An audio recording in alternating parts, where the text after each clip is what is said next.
بسم اللہ الرحمن الرحیم الحمد للہ رب العالمین والصلاة والسلام علی رسولہ الامین وعلی آلہ وصحبہ اجمعین ومن تبعہم بإحسان الى یوم الدین اما بعد۔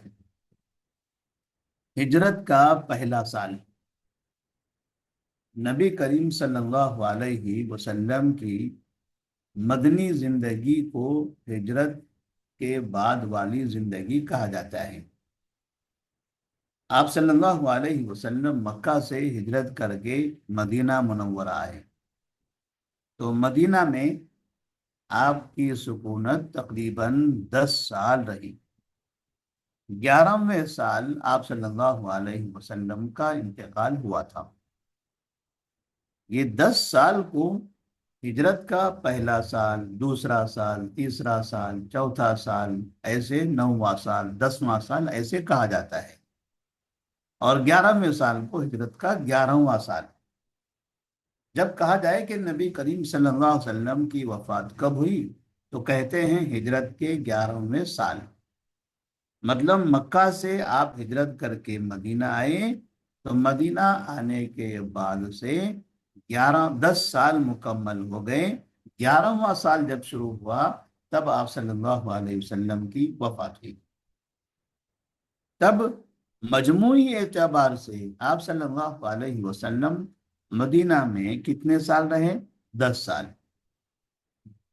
اور مکہ مکرمہ میں آپ صلی اللہ علیہ وسلم کتنے سال رہے؟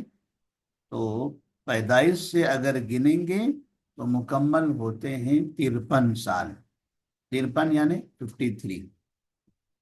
اب یہ 53 سال میں اگر یہ پوچھا جائے کہ نبوت کے بعد کی زندگی کتنی ہے، تب ہم کہیں گے نبوت کے بعد کی زندگی ہے 13 سال۔ اس کا مطلب یہ ہوا کہ نبوت سے پہلے والی زندگی وہ ہے 40 سال۔ 40 اور 13 جب ملاتے ہیں تب یہ ہوتے ہیں 53 سال، اور جب مدینہ کے 10 سال ملا دیتے ہیں تب وہ ہو جاتے ہیں 63 سال۔ اس طرح سے آپ صلی اللہ علیہ وسلم کی مکمل زندگی ہو گئی 63 سال۔ ہم نے اس سے پہلے آپ صلی اللہ علیہ وسلم کی ہجرت کا واقعہ پڑھا تھا کہ آپ صلی اللہ علیہ وسلم مکہ مکرمہ سے مدینہ ہجرت کیوں کرتے ہیں، اس کی وجہ کیا ہے؟ تو وجہ وہ دار الندوہ کی میٹنگ ہے جس میں آپ صلی اللہ علیہ وسلم کے قتل کا مشورہ ہوا تھا، اور پھر آپ صلی اللہ علیہ وسلم جب ہجرت کرنا شروع کرتے ہیں تو ہجرت کے اس سفر میں آپ کے ساتھ کتنے لوگ تھے؟ 4 لوگ۔ ایک آپ صلی اللہ علیہ وسلم خود، دوسرے آپ کے ساتھی ابوبکر صدیق رضی اللہ تعالیٰ عنہ، اور تیسرے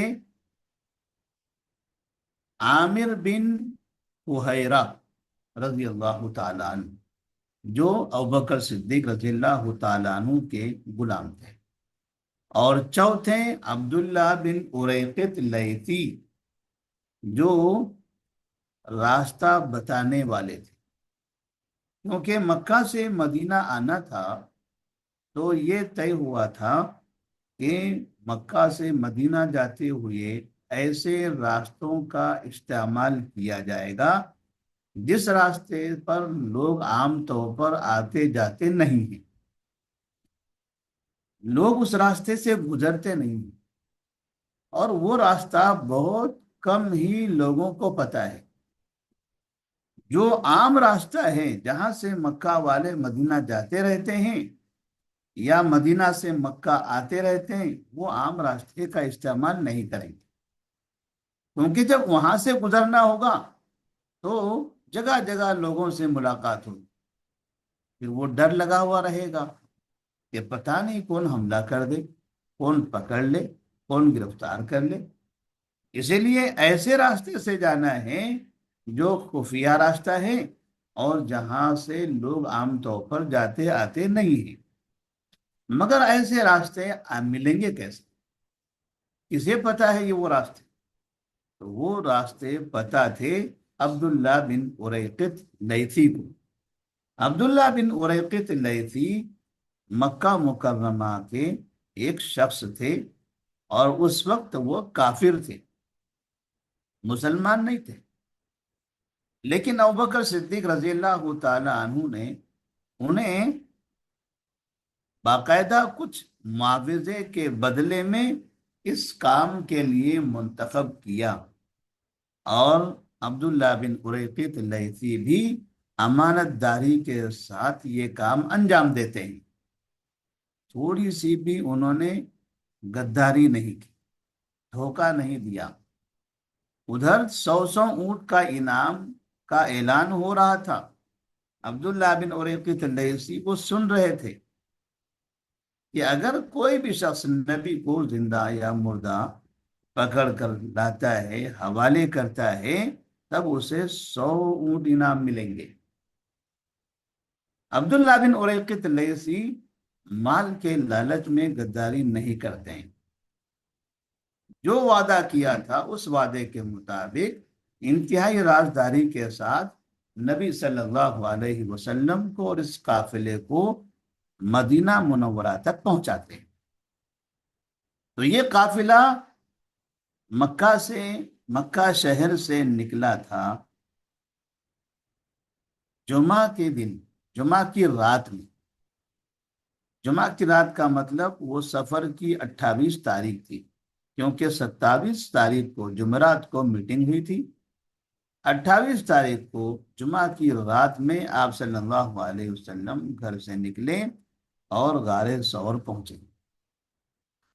پھر وہاں سے اتوار کے دن جمعہ گیا، پھر ہفتہ اور اتوار کے دن آپ صلی اللہ علیہ وسلم ماہ سفر ختم ہونے کے بعد ربیع الاول شروع ہوا، تو ربیع الاول کی پہلی تاریخ کو غار ثور سے نکلے مدینہ کی طرف، اور یہ راستہ، یہ سفر تقریباً 8 دن میں مکمل ہوا۔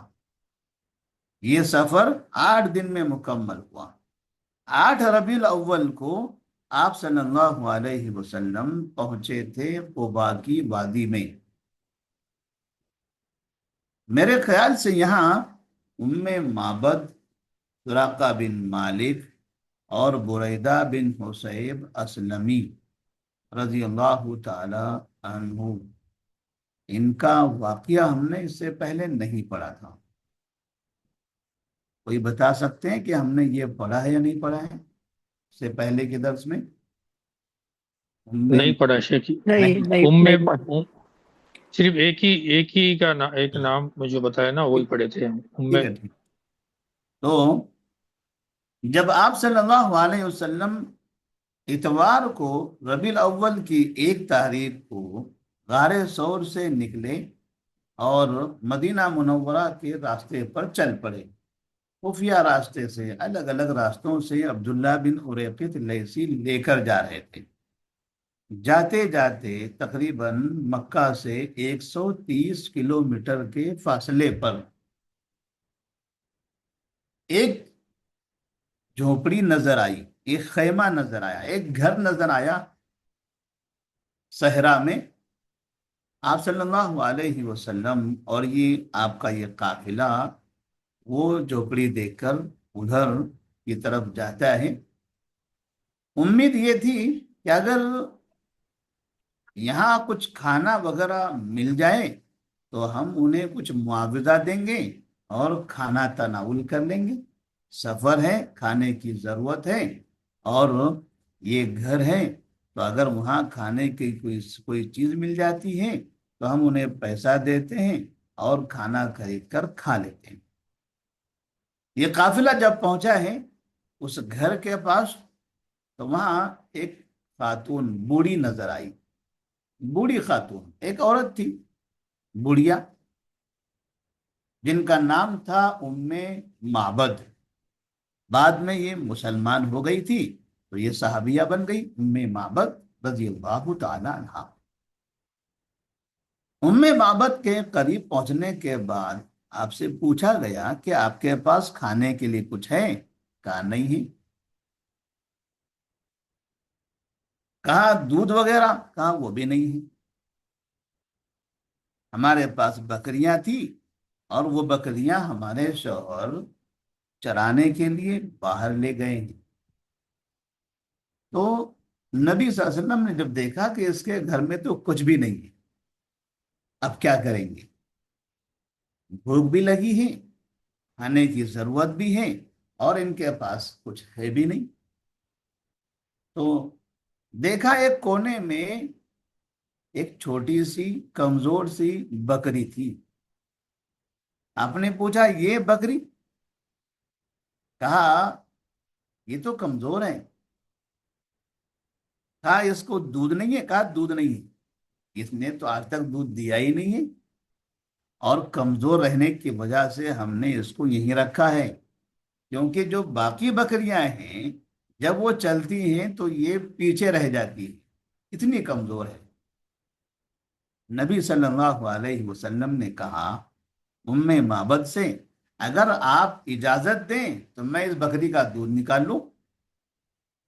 ام معبد نے دیکھا وہ بکری، اس کو تو دودھ ہے ہی نہیں، اور یہ دودھ نکالنے کی بات کر رہے ہیں۔ اگر نکل جاتا ہے تو ہمارا کیا؟ جائیے نکال لیجیے، نکلتا ہے آپ سے تو ٹھیک ہے، نکال لیجیے۔ ام معبد نے نبی صلی اللہ علیہ وسلم کو اجازت دے دی۔ ام معبد چاہتی تھی کہ مہمان نوازی کریں، مگر مہمان نوازی کے لیے ان کے پاس کچھ بھی نہیں تھا۔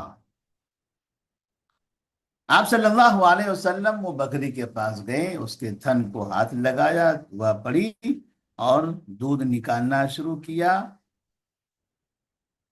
برتن بھرا، ام معبد کے سامنے پیش کیا، کہا یہ دودھ لیجیے، پیجیے اس کو۔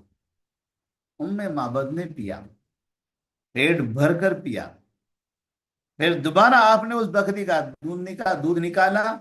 ابوبکر صدیق رضی اللہ تعالی عنہ، عامر بن فہیرہ رضی اللہ تعالی عنہ، اور جو عبداللہ بن اریقط لیثی راستہ بتانے والے تھے، وہ ان تینوں نے بھی پیا۔